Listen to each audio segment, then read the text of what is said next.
Hello and welcome to Edu on screen. आज के इस वीडियो में हम बहुत ही इंपॉर्टेंट डिजीज़ के बारे में बात करेंगे जिसका नाम है थायराइड। नॉर्मली हमने थायराइड के बारे में तो बहुत सुना है, लेकिन समहाउ थायराइड एक्चुअली में होता क्या है, क्या प्रॉब्लम्स होती हैं थायराइड होने के केस में, ये हमने बहुत ही इसके बारे में क्लैरिटी की थोड़ी कमी है। तो लेट्स डिस्कस कि थायराइड होता क्या है। थायराइड बेसिकली क्या है, एक ग्लैंड है जो कि हमारे शरीर में दो बहुत ही इंपॉर्टेंट हार्मोन्स को प्रोड्यूस करता है, और वो हार्मोन्स हमारे शरीर हमारे बॉडी जो है वो प्रॉपर तरीके से फंक्शन कर सकें उसमें बहुत ही इंपॉर्टेंट रोल प्ले करता है। हार्मोन्स हमारे शरीर में बहुत तरह के पाए जाते हैं, और ये अलग अलग तरह के हार्मोन्स प्रोड्यूस करने के लिए हमारे शरीर में बहुत ही डिफरेंट टाइप्स ऑफ ग्लैंड्स होते हैं जिनको एंडोक्राइन ग्लैंड बोलते हैं। उसमें से एक बहुत ही इंपॉर्टेंट ग्लैंड है जिसका नाम है थायराइड ग्लैंड, जो कि कुछ ऐसे हार्मोन्स प्रोड्यूस करता है जो हमारे शरीर के लिए बहुत ही इंपॉर्टेंट है। थायराइड ग्लैंड जो है हमारे नेक के बीचों बीच होता है, जो हमारा ये गले का हिस्सा होता है, यहाँ नेक के एग्जैक्टली बीचों बीच ऐसा बटरफ्लाई शेप का एक स्ट्रक्चर होता है जिसको कि थायराइड बोलते हैं। और ये थायराइड ग्लैंड हमारे शरीर में दो तरह के हार्मोन्स प्रोड्यूस करता है। पहला जो हार्मोन है उसका नाम है T3, और दूसरा जो हार्मोन है उसका नाम है T4। T3 जो हार्मोन है उसको मेडिकल टर्म में ट्राईआइडोथायरोनिन बोलते हैं, एंड T4 जो है उसको हम थायरॉक्सिन बोलते हैं।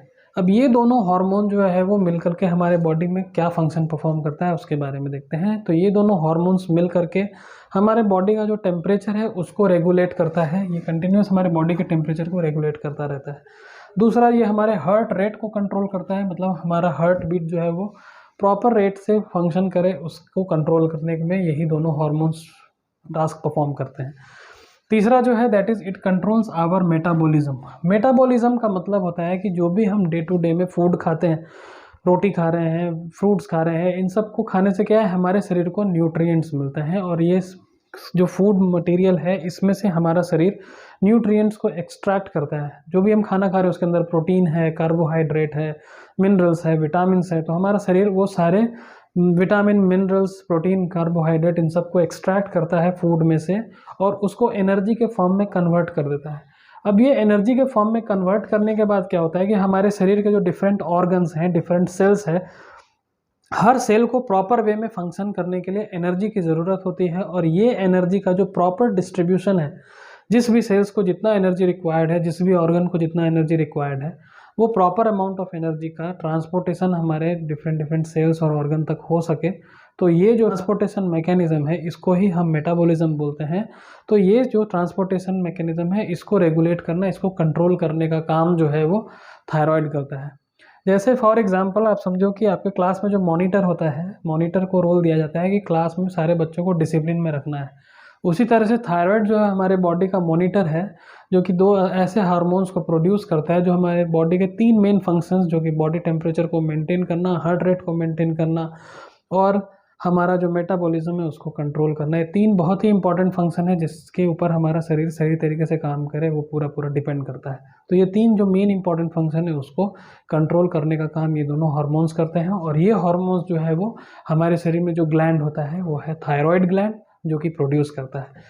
अब थायराइड ग्लैंड में खराबी आने की वजह से जो बीमारी होती है उसको आम बोलचाल की भाषा में ही थायराइड बोला जाता है कि आपको थायराइड हो गया है। बट थायराइड क्या है? थायराइड एक ग्लैंड है जो हमारे शरीर में होता ही है, लेकिन वो ग्लैंड जब खराब हो जाता है तो जो बीमारी होती है उसको हम बोलते हैं, दो तरह की होती है। जो पहला होता है उसको हम बोलते हैं हाइपरथायरॉयडिज्म, और दूसरा जो होता है उसको हम बोलते हैं हाइपोथायरॉयडिज्म। अब ये दोनों क्या होता है इसके बारे में समझते हैं। तो जो हाइपरथायरॉयडिज्म है, इसका नाम हाइपर का मतलब ही होता है बहुत ही ज़्यादा, हाई, एक्सट्रीम, और हाइपो का मतलब होता है लो यानी कम। तो हाइपरथायरॉयडिज्म जो है वो एक बहुत ही रेयर कंडीशन है, मतलब पूरी दुनिया के अंदर जितने भी थायराइड के पेशेंट्स पाए जाते हैं उसके अंदर 1 से 1.5% जो पेशेंट हैं उनके अंदर ही हाइपरथायरॉयडिज्म होता है। बट मोस्ट कॉमनली जो है वो हाइपोथायरॉयडिज्म ही पाया जाता है। उसमें भी जितने पॉपुलेशन के अंदर ये थायराइड का डिजीज़ होता है उसमें ज़्यादातर महिलाओं के अंदर ये डिजीज़ होता है। पुरुष के अंदर थायराइड के प्रॉब्लम्स कम पाए जाते हैं कंपैरेटिव टू महिलाओं के अंदर ज़्यादा पाए जाते हैं। अब हाइपरथायरॉयडिज्म क्या होता है, इस अगर आपके शरीर में हाइपरथायरॉयडिज्म की प्रॉब्लम है तो आप उसको कैसे आइडेंटिफाई कर सकते हैं, उसको जानने के लिए आइए हम समझते हैं कि क्या क्या सिम्टम्स आपके बॉडी में हो तो आप ऐसा माने कि आपके बॉडी में हाइपरथायरॉयडिज्म के सिचुएशन हो सकते हैं। तो जो सबसे पहला केस है that is rapid heart beat. मतलब अगर आपके शरीर में हाइपरथायराइडिज्म का सिचुएशन है तो वैसे केस में पॉसिबिलिटी है कि आपका हार्ट बीट जो है वो नॉर्मल नहीं चलेगा, हार्ट बीट आपका तेज़ चलेगा, तेज़ धड़कन। आप नॉर्मली बैठे रहोगे तो भी आपको आपके हार्ट बीट में तेज़ी महसूस होगी, धड़कन आपका तेज़ चलता रहेगा, जिसकी वजह से जो आपका प्रॉब्लम है वो आपको हमेशा नर्वस फीलिंग होता रहेगा, आप डरा डरा महसूस करोगे, बहुत ही अनईजी सा फील करते रहोगे। तीसरा जो प्रॉब्लम आता है हाइपरथायराइडिज्म के केस में that is increased appetite. Appetite का मतलब क्या होता है कि आप नॉर्मल जो खाना खाते हो उसके कंपैरिजन में आप ज़्यादा खाना खाने लगते हो, आपका फूड इंटेक बढ़ जाता है हाइपरथायराइडिज्म के केस में। और चूंकि ऐसा होने की वजह से क्या होता है, जो अगला सिम्टम है that is bowel movement. Bowel movement का मतलब होता है कि जब भी आप खाते हो तो हर कुछ आप हल्का भी खाओगे तो आपको क्या आएगी, वॉमिटिंग टेंडेंसी जनरेट होने लगेगा बार बार। जब भी आप कुछ खाओगे तो आपको वॉमिटिंग, उल्टी जैसी फीलिंग आएगी थोड़ी देर के लिए, तो वो एक प्रॉब्लम रेगुलर हर खाना खाने के बाद आपको उल्टी उल्टी जैसा महसूस हो रहा है। तो अगर आपको ऐसा महसूस हो रहा है इस सब तरह के सिम्टम, तो पॉसिबिलिटी है कि हाइपरथायराइडिज्म के शिकार आप हो सकते हैं। अगला जो प्रॉब्लम हाइपरथायराइडिज्म से होता है that is weight loss. Rapidly weight loss होता है हाइपरथायराइडिज्म के केस में, बहुत तेज़ी से आपका वजन कम होने लगता है, आप लूज़ करने लगते हो अपना बॉडी वेट। तीसरा जो सिम्टम है that is thin warm and moist skin. मतलब आपकी जो स्किन है वो पतली होने लगती है, झुर्रियाँ जैसी पड़ने लगती है आपके स्किन के अंदर। स्किन जो है आपका गरम गरम सा, मतलब थोड़ा वार्मनेस आ जाता है स्किन में, गर्म होने लगता है स्किन, और मॉइस्ट भी हो जाता है स्किन, मतलब स्किन के अंदर नमी बहुत ज़्यादा होने लगती है। जो अगला सिम्टम है दैट इज़ एक्सेसिव स्वेटिंग। मतलब बहुत ही ज़्यादा स्वेटिंग होना, बहुत ज़्यादा बार बार आपको पसीना आना, बहुत एक्सट्रीम पसीना। थोड़ा सा भी आप काम करो या थोड़ा सा भी आप गर्म माहौल, गर्मी में वाले सिचुएशन से, तो हल्का हीट भी आपका बॉडी बर्दाश्त नहीं करेगा, बहुत ज़्यादा स्वेट निकलने लगेगा आपके शरीर से। जो अगला सिम्टम है दैट इज़ स्लीपलेसनेस होना। मतलब कि आपको नींद में कमी आएगी, आपको नींद आने में दिक्कत होगी, बहुत ज़्यादा नींद की परेशानी से आप जूझने लगोगे। महिलाओं के अंदर खास करके क्या होता है कि उनका जो मेंस्ट्रुअल साइकिल है उसके अंदर चेंजेस आने लगते हैं, उनका पीरियड डिले होने लगता है, एक एक महीने पीरियड आएगा ही नहीं, ऐसा भी हो सकता है, या अर्ली पीरियड हो सकता है। तो पीरियड का जो साइकिल है उसके अंदर फ्लक्चुएशन बहुत ज़्यादा होने लगता है।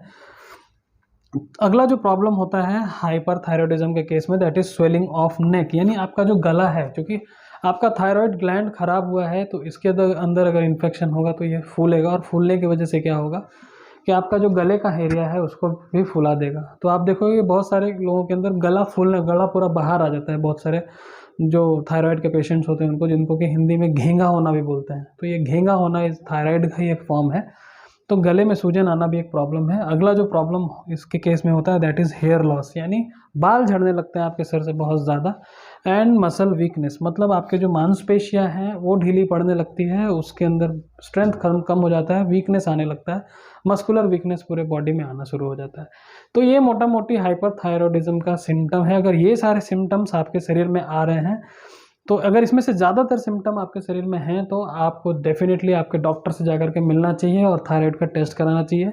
ये नॉर्मली ब्लड टेस्ट से इजीली आइडेंटिफाई हो जाता है कि आपको थायराइड है या नहीं है, और प्रॉपर मेडिसिन चालू होने से आप इस बीमारी को कंट्रोल में रख सकते हो। इसका मेडिसिन तो लाइफ टाइम ही लेना पड़ता है मोस्ट ऑफ द केसेस में, लेकिन आप इसको कंट्रोल में रख सकते हो मेडिसिन खा करके। तो अगर ये सारे सिम्टम आपके बॉडी में आ रहे हैं तो वैसे केस में आप आपके डॉक्टर से ज़रूर जाके मिलो और टेस्ट करवा के आप प्रॉपर ट्रीटमेंट चालू करवा दो।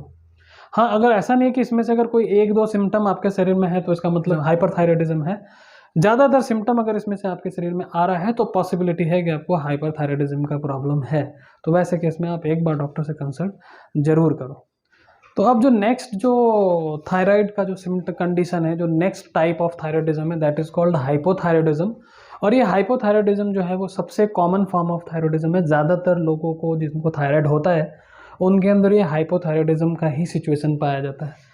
तो जिनको हाइपोथायराइडिज्म होता है उनके अंदर बेसिकली किस तरह का सिम्टम अराइज होता है, तो जो सबसे पहला प्रॉब्लम इनके अंदर पाया जाता है that is lack of ability of thinking. मतलब इनको सोचने में प्रॉब्लम होने लगती है, किसी चीज़ के बारे में सोच नहीं पाते हैं, क्योंकि दिमाग और शरीर के डिफरेंट पार्ट के बीच का जो कम्युनिकेशन का संतुलन है वो बिगड़ने लगता है।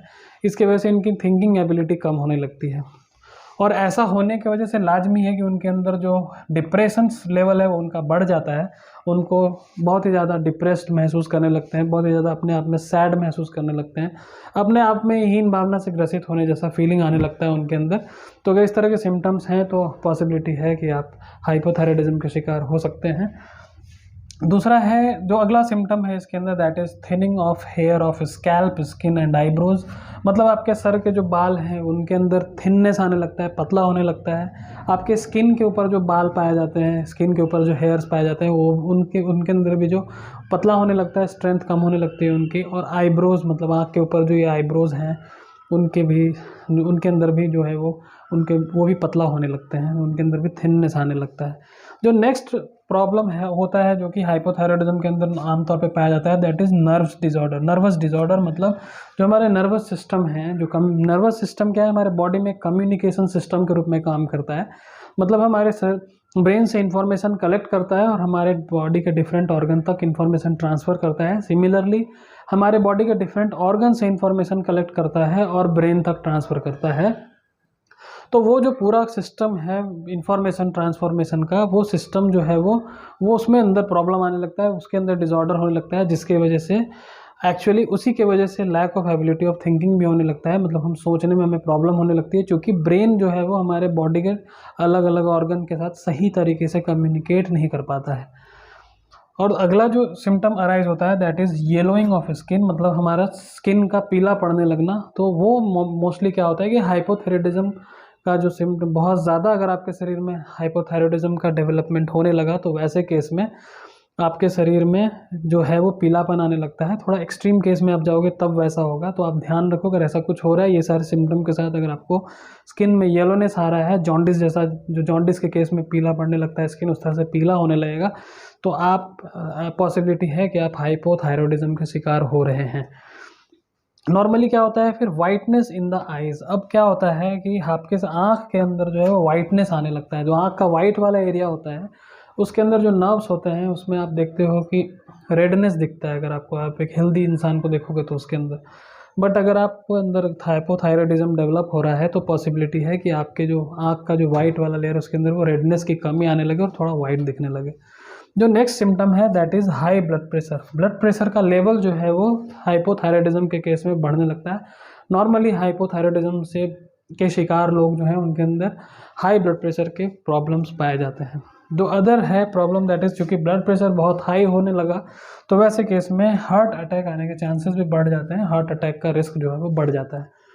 दूसरा प्रॉब्लम हाइपोथायराइडिज्म के केस में आता है दैट इज स्लो मेटाबॉलिज्म। मतलब आपके शरीर का जो मेटाबॉलिक फंक्शन है, जो मैंने यहाँ पे आपको बताया था कि हमारे बॉडी के अंदर जो भी ऑर्गन्स हैं उन तक एनर्जी को ट्रांसफ़र करना, उसको कंट्रोल करता है बेसिकली ये जो है थायराइड से जो ये हार्मोन्स प्रोड्यूस होते हैं वो कंबाइंड फॉर्म में कंबाइंडली इस सिस्टम को परफॉर्म करते हैं। लेकिन हाइपोथायराइडिज्म के केस में जो ये एनर्जी का ट्रांसफॉर्मेशन है, यानी जिस भी ऑर्गन को जितनी एनर्जी चाहिए उतनी एनर्जी वो नहीं दे पाता है, इसका जो कंट्रोल सिस्टम है वो बिगड़ जाने की वजह से जिसको किसी को ज़्यादा दे दिया, किसी को कम दे दिया, जितनी रिक्वायरमेंट उतनी नहीं दे पा रहे हैं, तो वैसे केस में क्या होता है कि मेटाबॉलिक रेट जो है हमारा बॉडी का कम होने लगता है। और ये मेटाबॉलिक रेट कम होने की वजह से क्या होते हैं कि हम जो है वो सुस्त पड़ जाते हैं, हमारा शरीर भी सुस्त हो जाता है। उसके अलावा हमारे शरीर के अंदर जो हमारे सेल्स होते हैं वो सेल्स भी वीक हो जाते हैं, और उसके वजह से सुस्त हो जाते हैं। और वो सेल के सुस्त हो जाने की वजह से क्या होता है कि हमारा बॉडी जो वेट गेन करना शुरू कर देता है, हमारे शरीर में हमारा वजन बढ़ना शुरू हो जाता है। जो सेकेंड केस होता है जो कि हाई एसिडिटी, मतलब हम कुछ भी खाते हैं तो हमारे शरीर के अंदर एसिडिटी बहुत ज़्यादा डेवलप होने लगता है। फीमेल्स के अंदर क्या होता है कि उनके मेंस्ट्रुअल साइकिल जो हैं, जो उनके पीरियड्स होते हैं मंथली, वो मेंस्ट्रुअल साइकिल है वो चेंज होने लगता है, उसके अंदर फ्लक्चुएशन बहुत ज़्यादा होने लगता है, तो मेंस्ट्रुअल साइकिल का इशू क्रिएट होने लगता है। कॉन्स्टिपेशन की शिकायत होती है, मतलब पेट आपका जो है वो साफ़ नहीं होगा, डाइजेस्टिव सिस्टम आपका फंक्शन नहीं करने लगेगा प्रॉपरली, जिसकी वजह से आपको स्टमक ब्लॉटिंग का प्रॉब्लम होता है। स्टमक ब्लॉटिंग का मतलब होता है पेट का फूल जाना, लेकिन आमतौर पे स्टमक ब्लॉटिंग एक कॉमन प्रॉब्लम है। नॉर्मली लोगों को, बहुत सारे लोगों के अंदर स्टमक ब्लॉटिंग का प्रॉब्लम आता है, लेकिन इसका मतलब ये नहीं कि अगर आपको स्टमक ब्लॉटिंग हो रहा है तो आपको हाइपोथायराइडिज्म है। Stomach blotting is one of the symptom of hypothyroidism, लेकिन स्टमक ब्लॉटिंग का मतलब ये नहीं कि आपको हाइपोथायराइडिज्म ही है, किसी अदर रीज़न से भी ये स्टमक ब्लॉटिंग हो सकता है। इस पर भी मैं कभी एक अलग से वीडियो बनाऊंगा कि स्टमक ब्लॉटिंग के पीछे क्या रीज़न है। बट अब इसके आगे जो नेक्स्ट प्रॉब्लम होता है that is dryness in the skin. आपके स्किन के अंदर ड्राइनेस आप महसूस करने लगोगे, सूखा आपको स्किन महसूस होने लगेगा, रफ स्किन महसूस होने लगेगा। और जो नेक्स्ट जो प्रॉब्लम है दैट इज़ वीकनेस, मतलब आपको बहुत ही ज़्यादा थकान और कमजोरी जैसा महसूस होगा, क्योंकि बॉडी वेट बढ़ जाता है तो आप सुस्त महसूस करोगे, काम करने से आप भागोगे, आप करना नहीं चाहोगे, आलसपन आ जाएगा आपके अंदर। तो ये सारे सिम्टम जो है वो हाइपोथायराइडिज्म के हैं। तो हाइपोथायराइडिज्म मैंने आपको बताया कि आपका जो, तो बेसिकली क्या करता है ये थायराइड ग्लैंड हाइपरथायराइडिज्म के केस में क्या करता है कि ये दोनों हार्मोन्स का जो एक बैलेंस्ड फॉर्म में प्रोड्यूस करना चाहिए, सेक्रेट करना चाहिए इसको, उससे ज़्यादा सेक्रेट करने लगता है, मतलब जितनी ज़रूरत है उससे ज़्यादा ही हार्मोन्स प्रोड्यूस करने लगता है। तो हाइपोथायराइडिज्म में क्या होता है कि हमारा जो थायराइड ग्लैंड है वो ये दोनों हार्मोन्स जो होते हैं T3 एंड T4, ये दोनों हार्मोन्स को एक्सेसिव मात्रा में प्रोड्यूस करने लगते हैं, बहुत ज़्यादा प्रोड्यूस करने लगते हैं। इसके वजह से जो सिम्टम्स है वो इस तरह के डेवलप होने लगते हैं जो मैंने आपको डिस्कस किया। और हाइपोथायराइडिज्म यानी हाइपो का मतलब होता है लो, वैसे केस में क्या होता है कि ये जो थायराइड ग्लैंड है वो ये दोनों हार्मोन जो है हमारे T3 एंड T4 जितनी रिक्वायरमेंट होती है उससे कम प्रोड्यूस करने लगते हैं, और ये कम प्रोड्यूस होने की वजह से हमारे शरीर के अंदर हाइपोथायराइडिज्म का सिचुएशन डेवलप होता है, और उसके जो सिम्टम्स हैं वो मैंने आपको अभी यहाँ पे डिस्कस किया। आई होप आपको ये इन्फॉर्मेशन पसंद आया होगा और आपको थायराइड के बारे में जो क्लैरिटी काफ़ी ज़्यादा मिल चुकी होंगी।